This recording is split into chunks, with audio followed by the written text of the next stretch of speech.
man, I love this subject today. We're about to go over all the different types of players that we have in the direct sale industry, and we will also mention the positive of each type of player and the negative of each type of player. Okay, so welcome back, guys. The first type of player that we're gonna go over today is the one called the product builder. You know, in parentheses, that's the investor, that's the actual big business builder.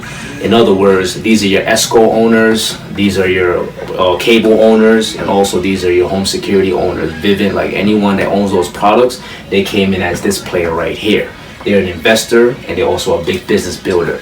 The positive of this actually being this player is you're gonna have full control to run its operation. So you mostly have a lot more control than the other person. You know, you were able to hire the people that is needed, because you're coming in as an investor. You're not coming in as a worker. So you're gonna hire who's needed, and you're gonna be able to run your operation the way you want to run it. And you're the one that's paying out people for your advertisement. You know, for you to build up your product. So you actually have more control when you're becoming this player. You also able to build wealth. If you are successful in this type of player, you're gonna build some great wealth, because this is something that you can transfer over to a next business adventure, and also you can actually sell it if you want. So this is actually that at that moment you actually have built a big business, and is actually is moving without you, because you can actually hire a CEO to run this operation, and you're just the one looking at the numbers. So that's another positive. Now the negative side. Now let's get there, because there's always a good, there's always a negative in each type of player that you want to choose, and who you want to be. The negative side is that you can go bankrupt easily. If you don't know what you're doing, or even if you think you know what you're doing, you don't have enough experience, you come in at the wrong time of trying to be a product builder, you can go bankrupt. And I've seen that with my own eyes, with my experience. Companies come in, the next year they are out of the market. The next negative thing is it is a slow build-up, because sometimes you're coming in, you're an investor first. You actually have to use your own money before you actually start seeing some positive money. You have to go through some time. You have to build that up. As a matter of fact, it's not something that you're gonna just get rich quick just because you own the product. You have to pay for advertisement. You have to actually make sure that you're taking care of everything in the back end. So that's one of the negatives. If you're trying to make money fast, this is not the route you're gonna actually make money fast. The next thing is there's a slow expansion. You always have to rely on the government giving you the certain licenses, the PUC. There's certain things you have to base your licensing on throughout the courses of you building your product, that sometimes you're not in control of. Sometimes you get it, sometimes you may not. So that's one of the negative side of actually being a product builder. Now we're gonna go over the second type of player. Now, being an organic builder, this is the time when a person ends up saying to themselves, you know what, forget about it. Let me go out there and build up my own marketing firm. They don't want to own no products, but they actually want to build up a big sales force, a big army, so they can be able to get contracts and be able to sell the product to as best as they can. So being an organic builder is that individual. The positive thing about being an organic builder is they control the sales momentum, like I just mentioned. They want to get out their comfort zone and do their stuff they own. They want to go out there, get their own office up and running, get the product, and be able to start going out there selling it and build up the momentum that they want. The good thing about this is you can actually control that, because there's no slowing down. If you want to increase sales, you will know what to do, because at that point you already have the system that knows how to build up a certain momentum. So you playing that game is like you already know how to do that, so you're gonna actually make sure it happens. If the faster you move, the faster it's gonna grow. Slower you move, it's gonna grow slow. Now another good thing about being an organic builder is you actually build cash flow fast. You know what I mean? Because you already are in a momentum where you're able to make the sales happen, and you're able to make your money very quick, because you already know what you're doing. You already have the product, and all you're doing is building reps. Paying them less and just keep repeating the cycle. And the good thing about this is also the fast expansion. Once you have a promotional structure as an organic builder, and you make someone turn into a manager just like you, it's called learn, teach, duplicate. Once you duplicate yourself, you can have that person run that location. You can go to another location and duplicate the same thing. So that's why being an organic builder, it has that fast expansion.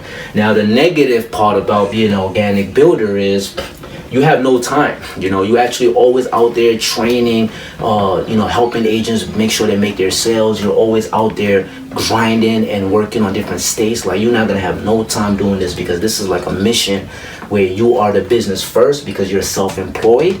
before it turns into a real big business. So just remember that you're self-employed first before you turn into a big business when you're an organic builder.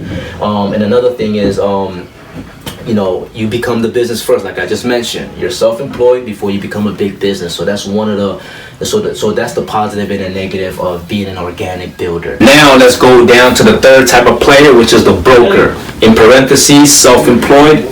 Now up into try to build up a big business. First you start off as a self-employed.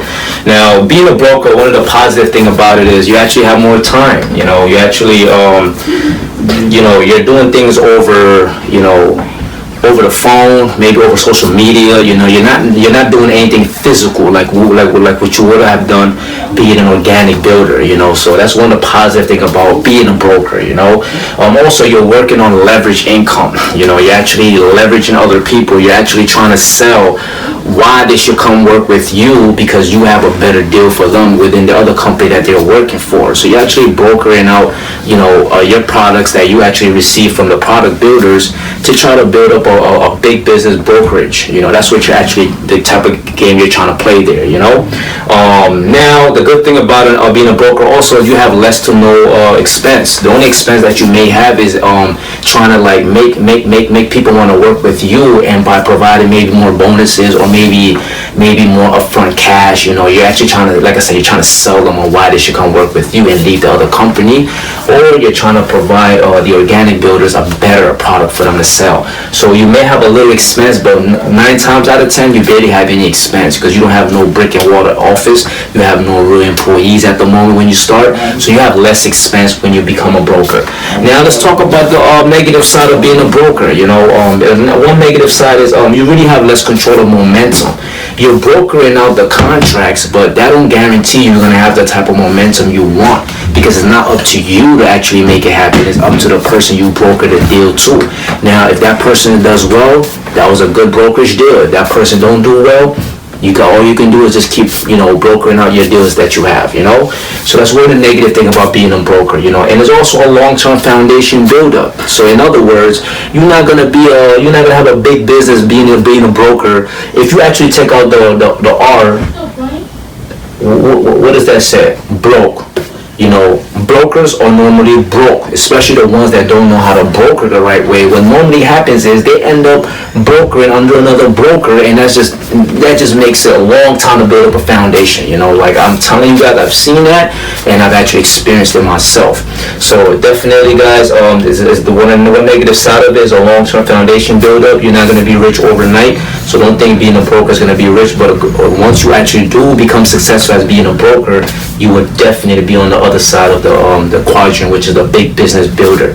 Okay, that leads me now to the referral player.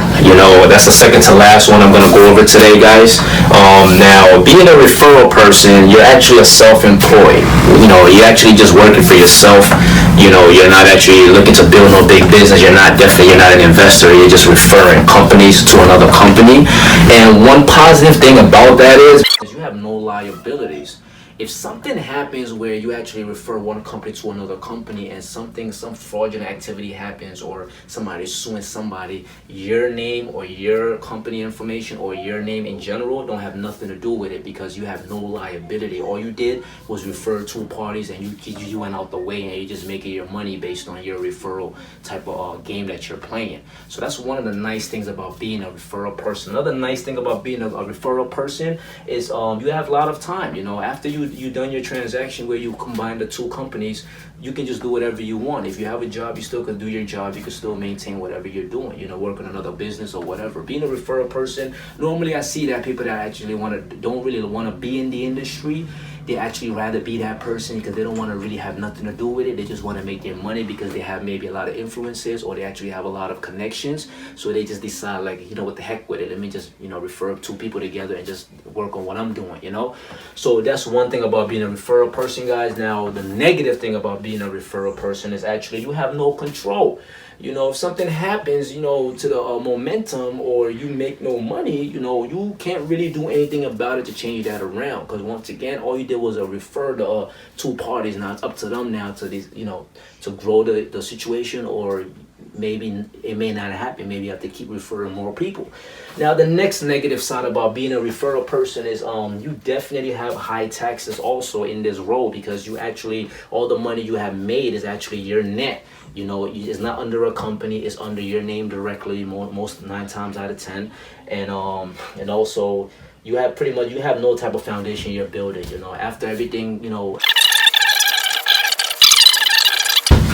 Okay, now the last one, guys, you know, the last type of player I'm going to go over is called the salesman.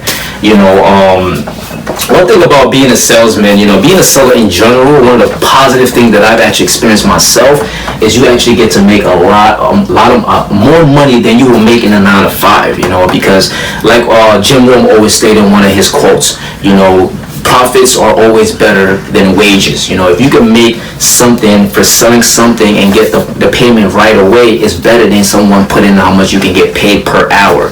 That's actually not going to really make you more money. So that's one of the positive things about being a salesman. You can always make more money than your own job. The next positive thing about being a salesman is actually you're receiving that self-development. Most of these other players that I mentioned before actually started off as a salesman before they decided to get to the other player side, you know, and you actually get to develop yourself, you get to receive discipline, you get to receive how to never quit, you know, so it builds up some type of good self-development being a salesperson, you know. Now, let's get to the negative side now, right? The negative side about being a salesperson is actually, you actually have no time at all, you know, just like being an organic builder. You're not going to have time because you're like the engine of the company you're working for. You know, you have to constantly go out there and make sales, and you're definitely on the east side, which means you're employed. You're actually an employee for the company, so you're actually gonna have to go out there and make the company grow by giving them sales, and you're not gonna have no time doing that. You're not gonna have no time playing this type of game because you have to keep working. You know, another thing is you receive the high tax. You know, because at the end of the year, whatever you're selling is what you're making, so it shows as your net profit, and your tax accounting can't really write off too much because it's not a business, so you're going to end up having to pay a lot of taxes. A lot of companies don't really teach these things to their agents when they bring them in, but they should, because a lot of people get stuck with taxes and they were just wondering, well, what happened? I made $30,000, but I paid back almost half of that. So just remember, guys, you're going to pay a lot of taxes playing that role. And the last thing is you can pretty much never retire. You know, you can never this game right here you're playing right here, you can never retire, because all you're doing is like a regular job. You know, you're just working, you're trading your time for money. When you trade your time for money, you never retire, because you have to constantly keep doing that, so you don't actually so you can continue paying your expenses and don't actually be able to not pay your rent. You know what I mean? So that's that type of player, the positive and negative of being a seller. Okay, guys, so that sums it up, guys. You know, before we actually finish this clip today, I'm going to actually tell you guys my story when I was actually building up my brand, my Matrix Energy Group. You can find it on Facebook. I will leave everything on the description below. You know, I actually started off as a salesperson for 2 years, you know, then I actually moved over to organic builder, and then after I just decided, you know what, let me combine organic building with being a broker, and then that's when I decided to pretty much, I never got to this side, as a matter of fact, because I don't want to deal with what, you know, in my industry, pretty much, I don't want to like I'm okay with, you know, where I'm at, being an organic builder and being a broker, and also that's pretty much it. So that's my story, guys. I just want to tell you guys this, you know, sometimes, you know, you can't really judge what game is going to actually be best for you, because sometimes a person that I've seen this in my own eyes, an actual salesperson making more money than a product builder.